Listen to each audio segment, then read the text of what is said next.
අවසන් අවස්ථාව දිනක්ෂි අසංක මේ අවසන් අවස්ථාවට අවිලා තියෙන්නේ.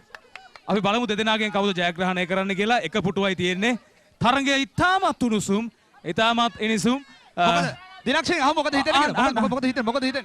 මට දැන් මේ තරග ගැන නෙමෙයි බය. මෙතෙන්ද එළියට ගියාම තියෙන ඉතුරු තරග ටික දැන් මට බය.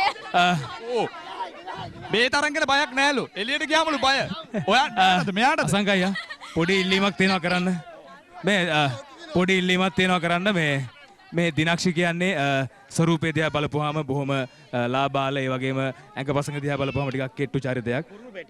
කුරුල් පැටියෙක් වගේ. ඔයාගේ සර්වාංගය දිහා බලපුවාම ඊට වඩා හාත්පසින්ම වෙනස්. මෝරෙක් වගේ. ඉතින් ඒ නිසා පුටු ඉඳගද්දී ඒ ළමයා තැලීමක්, සීරීමක් සිදු නොවන ආකාරයට කිසිම දෙයක් සිද්ධ වෙන්න බෑ. ඔව් ඉල්ලීමක් කරන්න කැමතියි. පුටුවට වෙන්නත් බෑ. මං හිතනවා මං ගැන තේරුම් අරගෙන ඒ ළමයා එක්ක තරගෙන් ඉවත් වෙයි කියලා.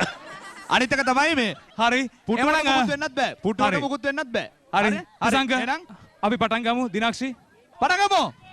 1 2 3 මියුසික් 3 go.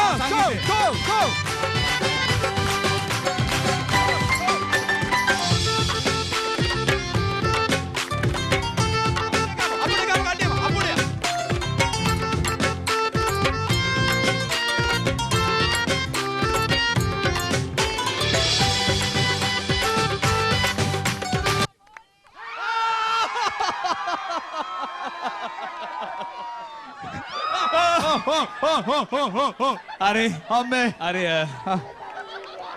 ඒ තිසංක මාව බේර ගන්න. මේ ආවා හරි. දිනක්ෂි හරි. ආවාට පුටුව. හරි. කො අපේ විනිශ්චය මණ්ඩලය? විනිශ්චය මණ්ඩලය කො? අපි මේ මෙතන. හරි. තේ ගහලා ගන්න එපා, ලවුජි ගහලා ගන්න එපා.